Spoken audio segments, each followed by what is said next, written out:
light within my heart, light within my thoughts, light within my words. May one and all and everything, blessed and loved, ever be.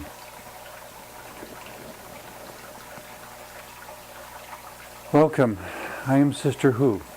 This show wrestles with questions, and sometimes we deal with extremely difficult topics about which there is no real agreement. And I said in past episodes that I think perhaps the freedom to disagree may be one of the most important freedoms we have. Without the freedom to disagree, it's unlikely that we will learn anything more than we already know, or that we will progress any further than we already have in our understanding of anything. So in that sense, whenever censorship raises its ugly head, it puts us on a path of all sorts of other problems. Having said that, it's important to talk about sensitive topics sensitively and considerately and carefully, but granting that some people are going to be upset by what is said because they have a different opinion, and they may be very passionate about their different opinion. And so it is my intention to be as respectful as possible, yet without failing to speak whatever truth or insight has crossed my path. We need to address difficult things. We need to address sensitive topics. We need to talk about things if we're ever going to understand them, work through them, and hopefully work past them. One of the areas of difficulty I encountered recently was over the use of particular language.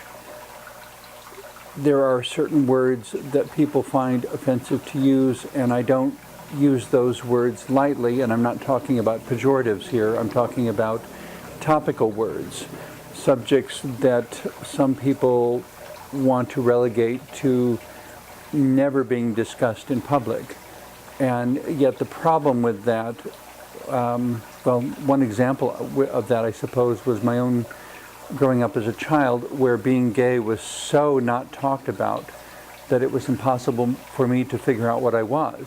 I knew I was different from the time I was 4, but I had no conception of what being gay meant. And I don't think of being gay as a bad thing. There are other bad things that sometimes are so not discussed, whether it be nervous breakdowns or criminal activities or whatever.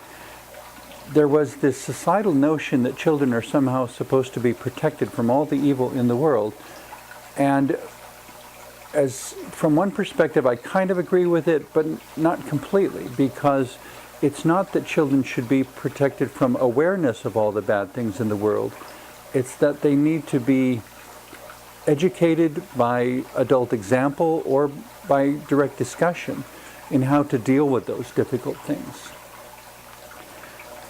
The other area of struggle that is inseparable from societal evolution is the extent to which the physical and the psychological are equated.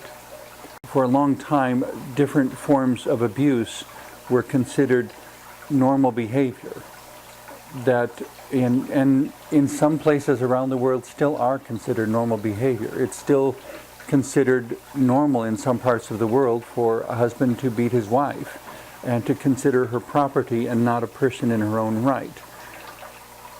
I would like to think that the country in which I live has evolved beyond such a notion.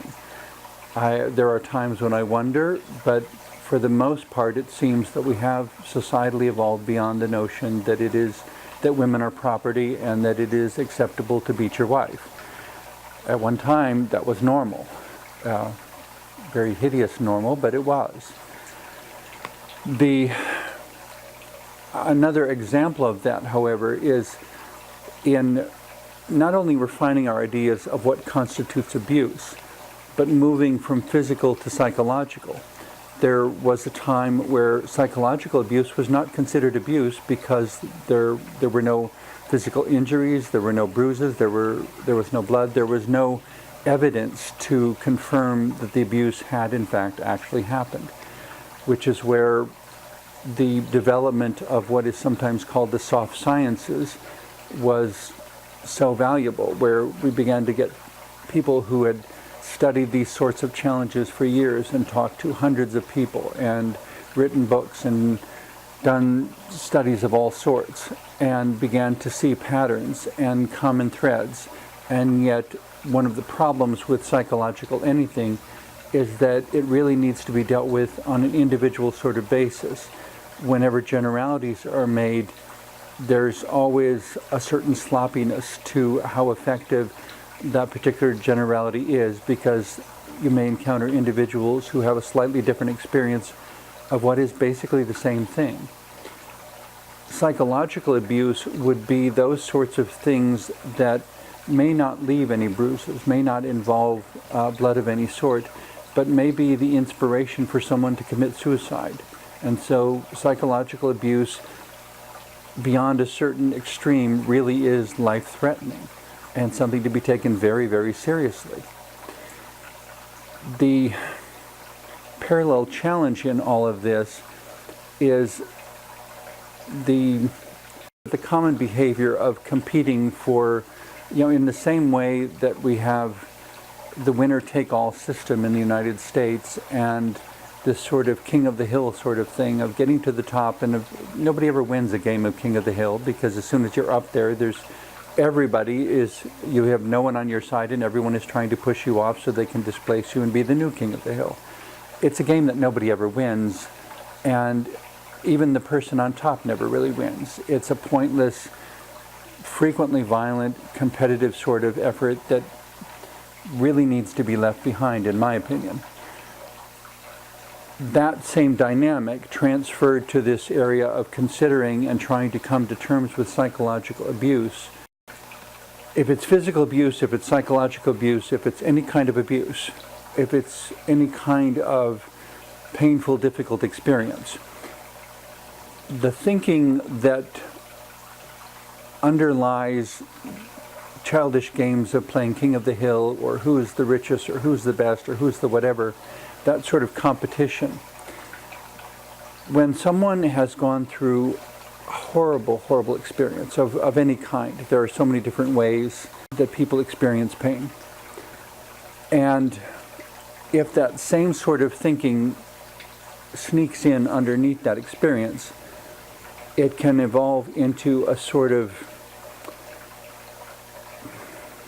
self-identity, I guess, where the person identifies themselves by the thing they have suffered, and in this king of the hill fashion puts their identity so much into it that it's a sort of subconscious, indirect claim that because I have suffered more than anyone else, I have the right to claim an authority over conversation, over interaction. I can dictate what you're going to do in this situation because I have suffered most.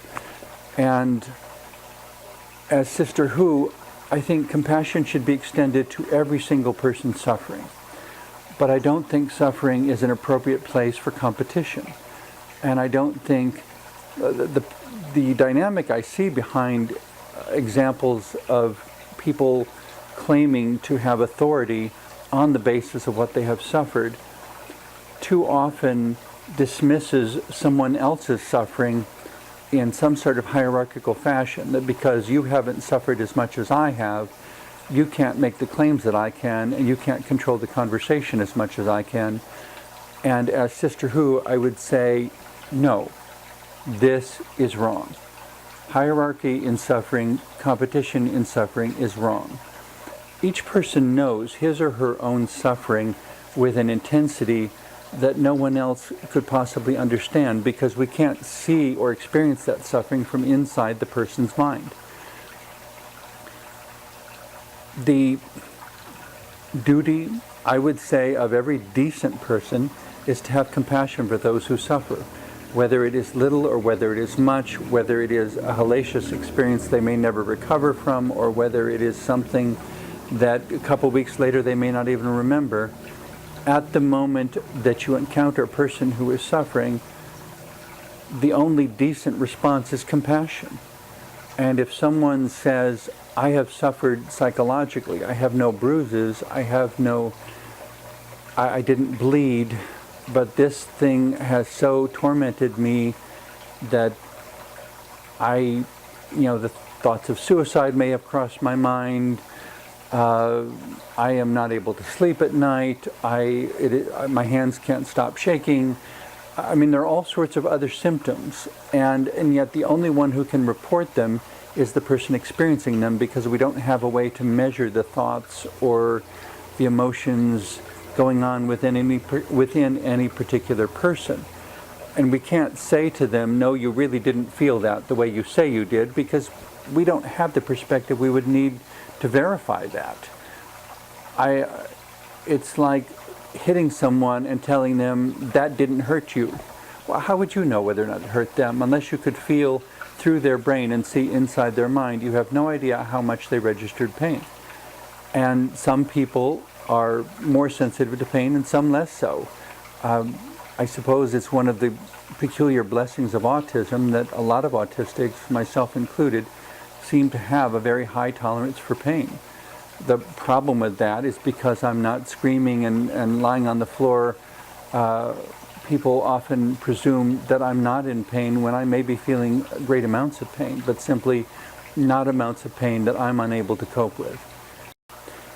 The point I'm trying to make now, though, is that psychological abuse and psychological pain is real, and at an extreme point, this is where we get into one of those words that really, I use words like suicide and rape and murder and whatever because I think we need to talk about these subjects. There needs to be discussion. They can't be things that are relegated to silence so that those who have experienced such things are expected to maintain silence until it becomes a psychological cancer inside of them, eating away at them until they can't stand it and may wind up committing suicide just to escape the pain.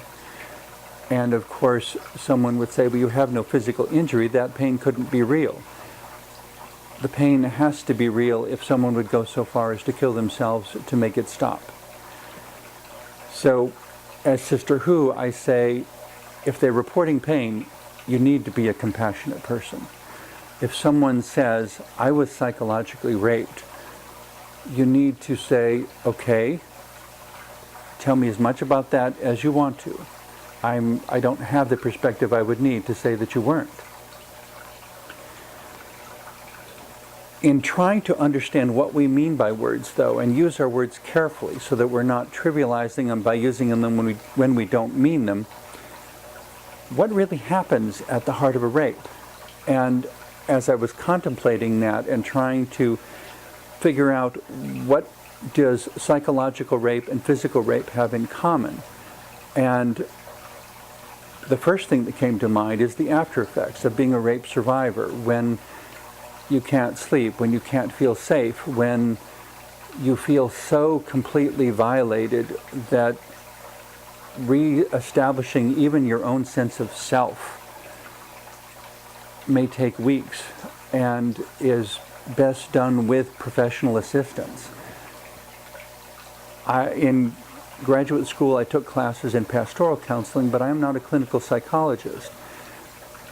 How a clinical psychologist would deal with a rape survivor and put them on an eventual path, be it weeks or months, however long it takes, to really restoring their mental and emotional sanity and health.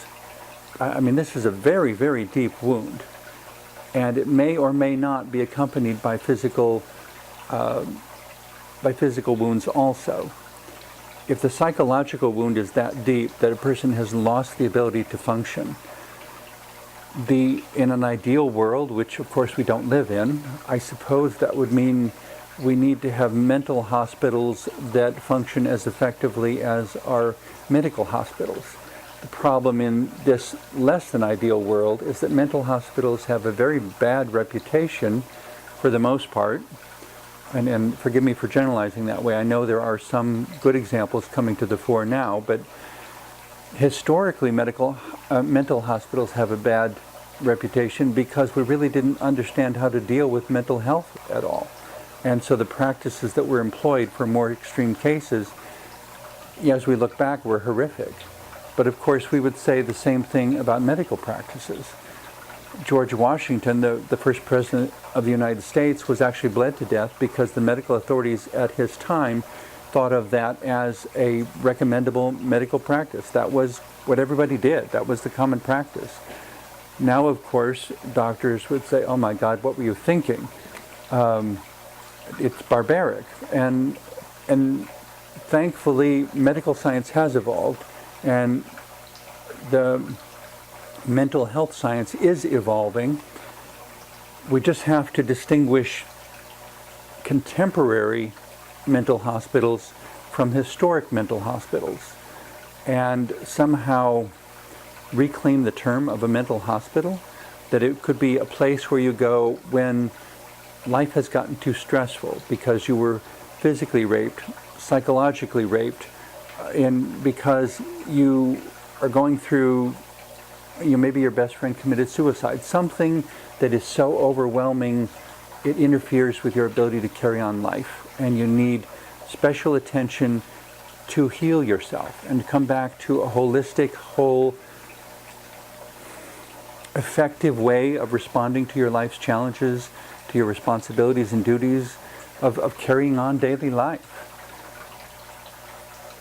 The thing that makes the discussion difficult is that everybody responds to different kinds of pain and different kinds of experiences in so many different ways. As an autistic, I have a high tolerance for pain, and so I won't respond to physical pain the same way that a neurotypical person might. I may tolerate extremes of pain that other people find unbelievable. That will alter the way I interact with medical systems, or it should. The problem, of course, is that the medical officials or administrators with whom I've interacted in the past don't always recognize that something is happening, and may not even ask whether the person is autistic, so that the reports of pain may not reflect the actual experience of pain very accurately. In a similar sort of way, if someone describes a psychological rape, how would you confirm that it really was? Well, I don't know that we're at a point where confirmation is where the decision should rest. If someone is reporting a psychological rape, then I would say treat them as a rape survivor, get them the counseling they need, and let the clinical psychologist and the person who has experienced it sort it out. If the use of the word is bothersome to you, that would be a time to say, this is a bit too intense for me. I need to refer you to a professional who can help you. This is not a conversation I myself have the strength to have. That's a perfectly respectful way of dealing with the situation without trivializing the person's pain. The curious thing about psychological abuse is that, in my opinion, as someone who has on at least 2 or 3 occasions experienced some really severe extremes of it, the thing that stands most in the way of finding one's healing from whatever psychological and emotional abuse one has experienced is the perspective, or those people who refuse to believe that the bad ever happened. That when you say, I was psychologically abused to the point that I'm having post-traumatic stress disorder, that I'm unable to sleep, that a year later I'm still having nightmares about it. That, to me, the description gets very close to saying this is an intensity that sounds like rape, and maybe we should address the counseling in a way similar to the way we would address counseling with a rape survivor. Because the point, after all, is not arguing over the word rape or arguing for the fact that I've suffered more than you, but simply seeing a person in front of you who has suffered, who is suffering, who is struggling, who is in pain, and being willing to say clearly something really, really horrific happened to you, and we need to get you the help you need. This is not about saying whether or not you measure up to somebody else's standard or whether someone else thinks you have the right to use that word. It is about You, a person in pain who has had a hellacious experience, obviously, and finding you the help you need so that you can come back to being a whole person and not be wounded by this anymore. Not be losing sleep, not be having nightmares, not be unable to carry on whatever your former day job was. These are things that interfere with life, and we need to be there for each other rather than pushing somebody down and saying, oh, it couldn't possibly be that bad. As soon as you say that to a person who has experienced abuse, and even for women who have been physically raped and for men who have been physically raped, there are men who are physically raped. Granted, the percentage is small in comparison to the women, but how few does it have to be before we decide that that person doesn't matter? If it's only one person, do we have the right, do we have any decency if we say that it only happened to one person, so it doesn't matter? That person matters. Every person matters. If we say to a man, you couldn't possibly have been raped because men aren't raped, only women are raped. And the man says, no, really, it's what happened to me. I found myself in this situation.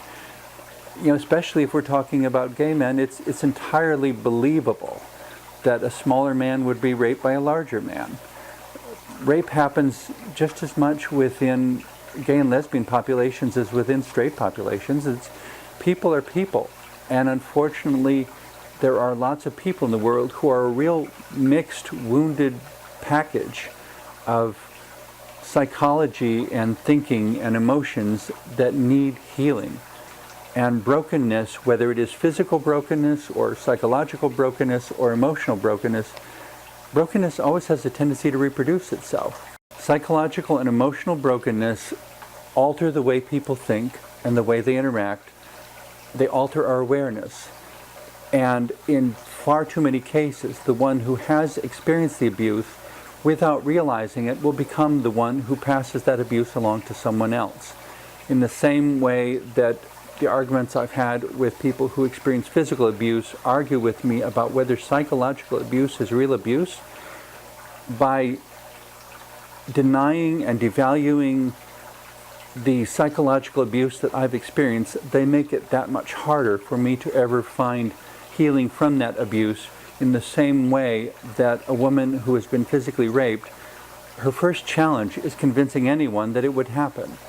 You know, especially if it was done by a relative or a prominent member in the community, and they go to someone and say, so-and-so raped me.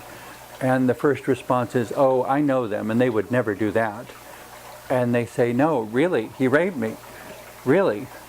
And as long as they are not believed, they can't validate it for what it is, they can't put closure around it, they can't move beyond it. Somehow, the wound has to be validated or it can't be healed. Just as in a medical situation, if you go to a hospital and say, my leg is broken, but it's a green stick fracture where the bone isn't poking all the way through the skin, and you say, no, really, my leg is broken, I can tell by the amount of pain I'm feeling. Well, we can't measure your pain, but we don't see anything wrong with your leg, so you must be fine. In order to address the leg, that's why, thank goodness, we now have x-rays where we can say, see, there's the x-ray, there's the picture, the leg is broken. So do something about it. And finally, after seeing the x-ray, the medical staff will start doing something. How much better if they had believed the person in the first place. Yes, they would still want to take an x-ray to find out exactly how it was broken and how the treatment should be done. In the same way that with a psychologist, if someone reports serious psychological abuse, the psychologist has to first have a conversation to figure out what were the circumstances, what happened, what were the reactions, what are the symptoms, and after compiling all the information to say, this is what it seems to point to, and because of that, this is how we need to respond. For you and me, the average people on the street, when we encounter people who have experienced severe abuse, that has totally displaced who they are and made it impossible for them to function for whatever amount of time, that is bringing out all these symptoms that are typically equated with rape survivors. compassion is the only decent response. Validation needs to be there also. You don't need to go to bat and say, I will swear that this is exactly what they reported. But you can respect that this is the truth as the person is experiencing it, and you can take that truth and say, let's talk to some professionals and confirm this. And whatever it is that you have experienced, let's find a way to resolve it. Let's find a way to put love first instead of intellect and reasoning and cognition first. To put love first and to be there in love for each other, especially when life has given us the most difficult experiences that we never imagined we'd have. I'm sure we've only scratched the surface on this very complex topic. I hope that I have given some good things to think about, and when it comes right down to it, I guess whatever we believe is up to us, but if it doesn't make us wiser and more loving people, I think we're doing it wrong. Thank you very much for watching.